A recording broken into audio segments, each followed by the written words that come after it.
Hello, everyone. Welcome back to my course. Let me share this PPT so that we can start our final topic now. And this is a UNESCO Unity in Online course supported by Handong Global University and the Ministry of Education, South Korea. So let me move on. We will discuss social Darwinism. That is our last topic, and let me give you introduction. Well, social Darwinism is, as the name suggests, heavily influenced by the prominent British biologist Charles Darwin. In his book, Origin of Species, he said that all species evolve in order to survive. And Darwin believed that species that were more adaptable to changes in the natural environment survived, and those that were not became extinct. So he explained that this phenomenon is the principle of evolution, and it is chosen only by nature. And it means that the natural selection is the principle of evolution. Let me explain the background of this worldview.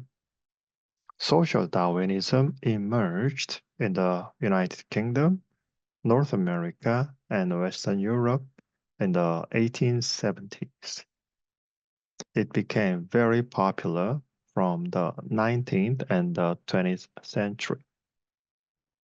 Darwin's Origin of Species was published in 1859 and was so popular that it sold out 1,250 copies on the first day. It was the first in the history of human intelligence to rule out the existence of God and provide the most convincing explanation for the phenomena of life. So it was a very time of reason and science, meaning that people somehow wanted to understand and explain the world scientifically and rationally, free from the existence of religion and God. In those days, Darwin's On the Origin of Species exploded in popularity because it showed that everything could be explained by reason and science without God.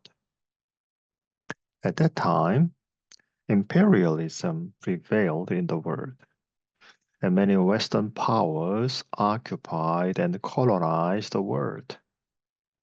In such time, social Darwinism has become very attractive to the powers.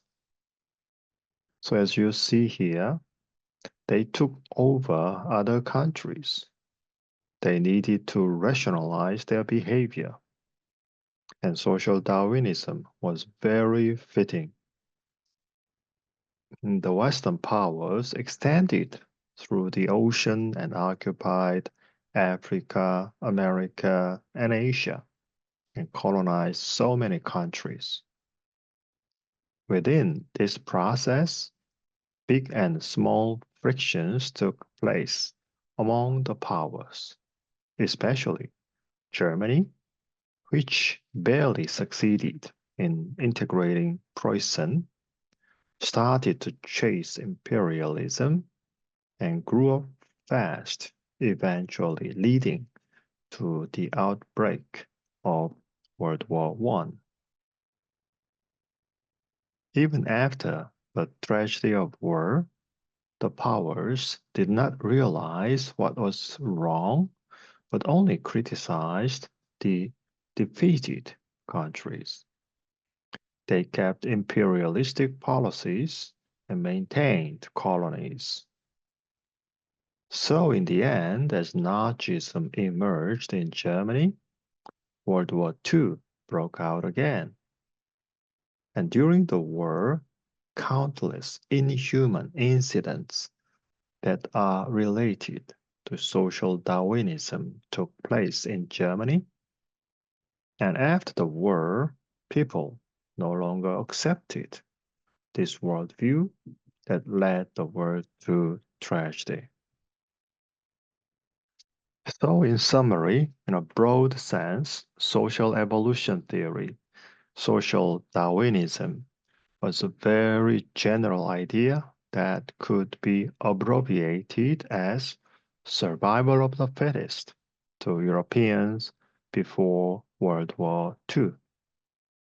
However, this ideology viewed society itself as an object of struggle, not a form of achieving balance and unity by the consent of its members.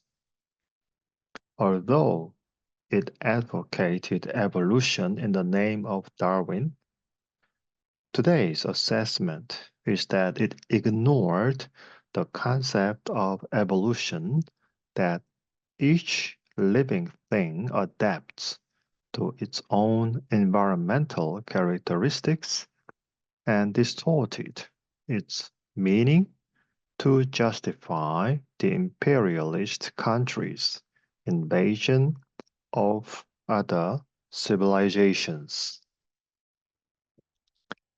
So, after World War II, this theory of social evolution eventually lost its effectiveness and remained only a scene in history. Times have changed and white supremacy no longer works. After World War II, Western academia changed into a climate that strongly rejected racists who judged the superiority of human beings. So, what is the influence of this worldview, social Darwinism? Well, social Darwinism asserts human groups and races are also subject to the same laws of natural selection. Therefore, the weak are diminished and decayed while the strong grows, their power and extend their cultural influence over the weak. This theory was used to support free market capitalism, imperialism, fascism, eugenics, and even Nazism. Then, what is the influence of social Darwinism? Well, free market capitalism is also referred to as market capitalism. So it means that the government should remain out of the economy and instead allow individuals to freely carry out their economic activities. And many social Darwinists advocated this free capitalism. They believed that government should not interfere in the economic survival of the fittest by helping the poor.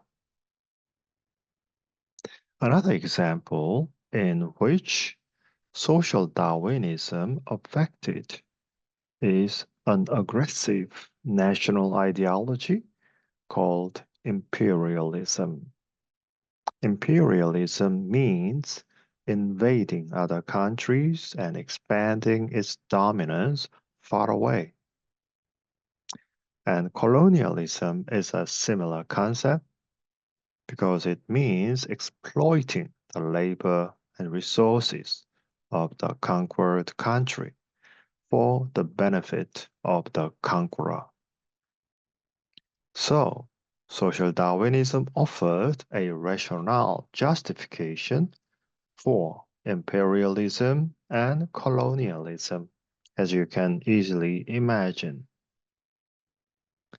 And under this theory, superior races have a right to civilize the inferior races or make them slaves. So fascism is a political ideology that its race and ethnicity are more important than the individuals. So it considers the nation as the highest worship value. Fascists believed that their nation and its people are in conflict with neighbor countries, and a country which strengthens more than the others can only survive and exercising their power to the weak. Therefore, they try to build up national power in any ways, even encouraging racism.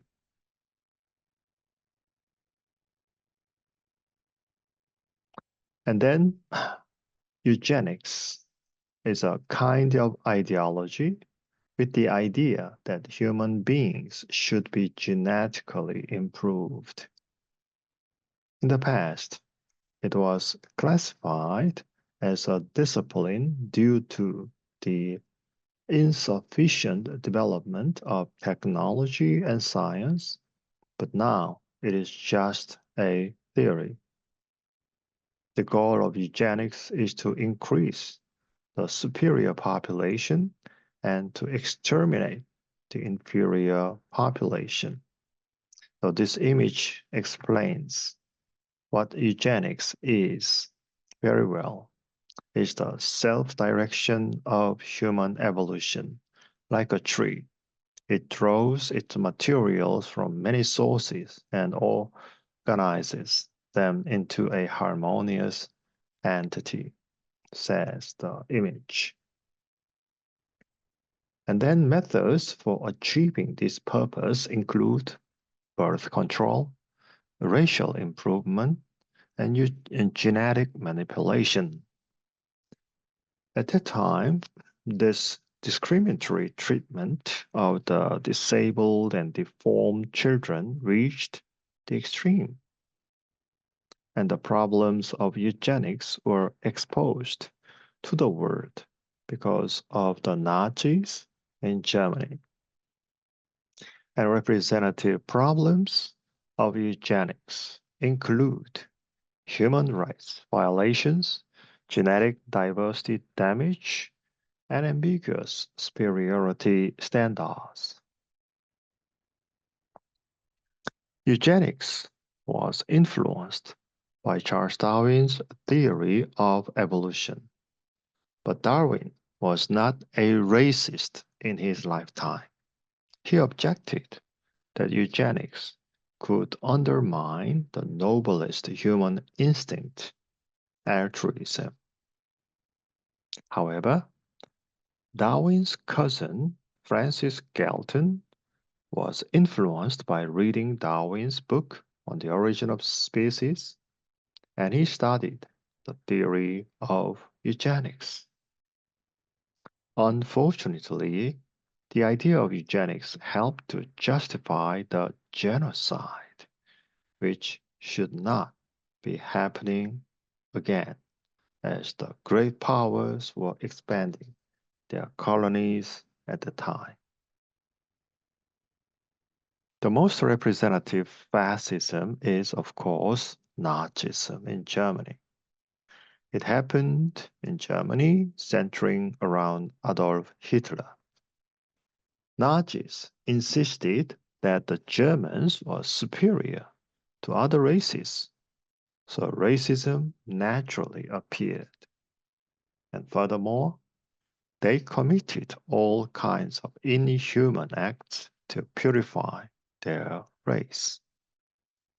And they have killed people with mental and physical disabilities, also slaughtered countless Jews, saying that Jews were hostile to their race.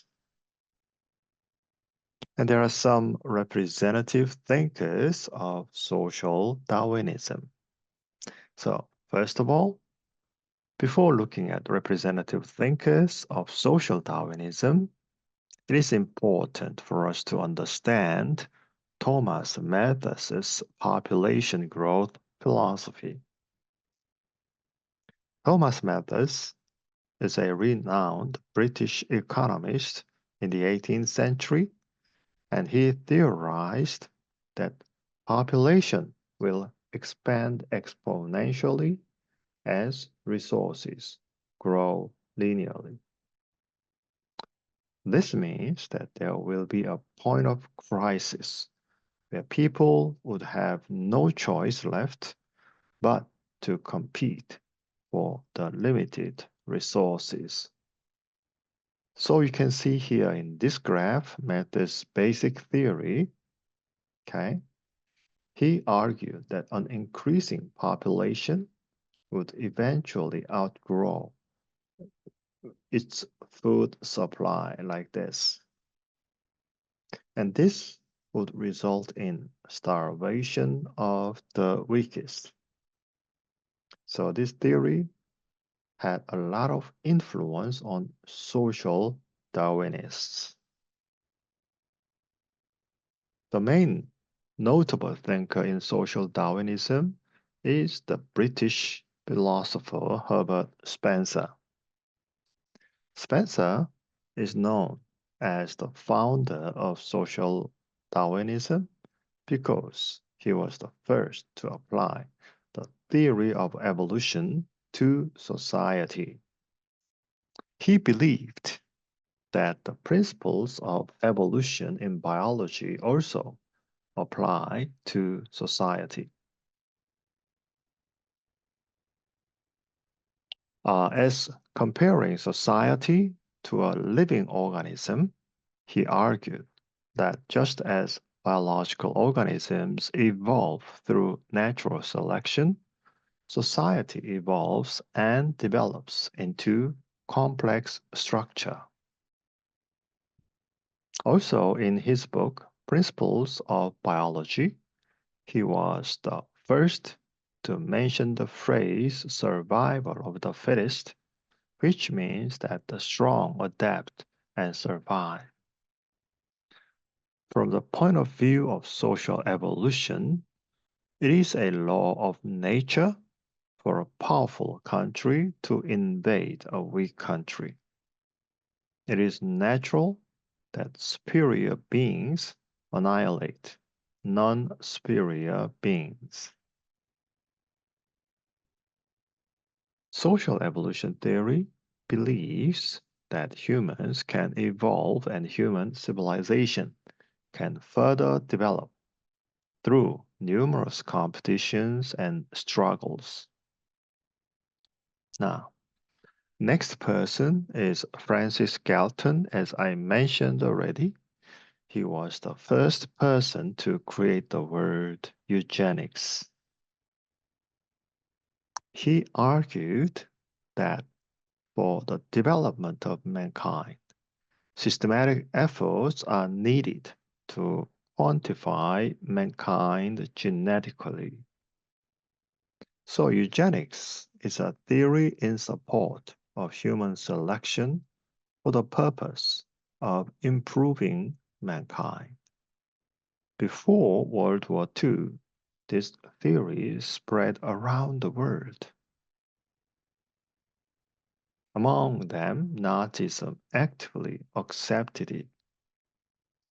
They segregated blacks, Jews, and Eastern Europeans, and killed children who are born with physical and mental disabilities, and even healthy children of races undesirable for them. Finally, The Holocaust happened, and with these miserable historical events, eugenics fell. Henry Goddard, an early 20th century psychologist and eugenicist, tried to control the quality of immigrants through intelligence tests of 22,000 immigrants to the United States. In World War I, he claimed scientific racism by manipulating the results of interracial IQ tests. In particular, he became very famous in his book, The Kallikak Family, a study in the heredity of feeble-mindedness, which denigrated the mentally retarded as, I quote, a recessive race, end of quote.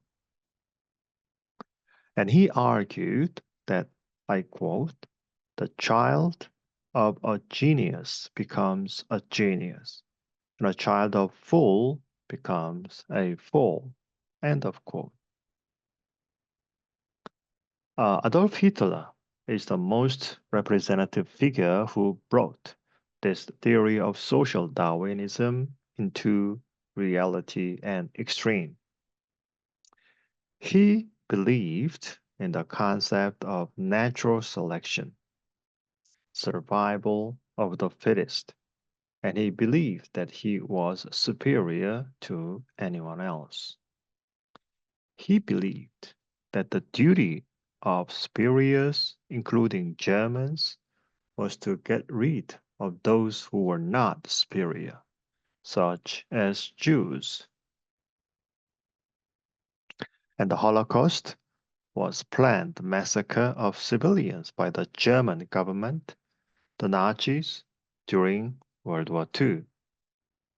And this Holocaust killed 11 million people altogether, including 6 million Jews, of whom 1.1 million were children. Children and the elderly, the weak and the sick, the mentally ill and the disabled were targeted and justified in killing them. The Holocaust is an extreme result of eugenic thinking. Hitler even foresaw the superhuman evolution of the Germans, I quote, through the genocide, and further believed that, I quote, super race, end of quote, would be created by scientists. So let me stop here, and next time I will talk about strong and weak points of social Darwinism. Thank you for your attention, and we will see you next time.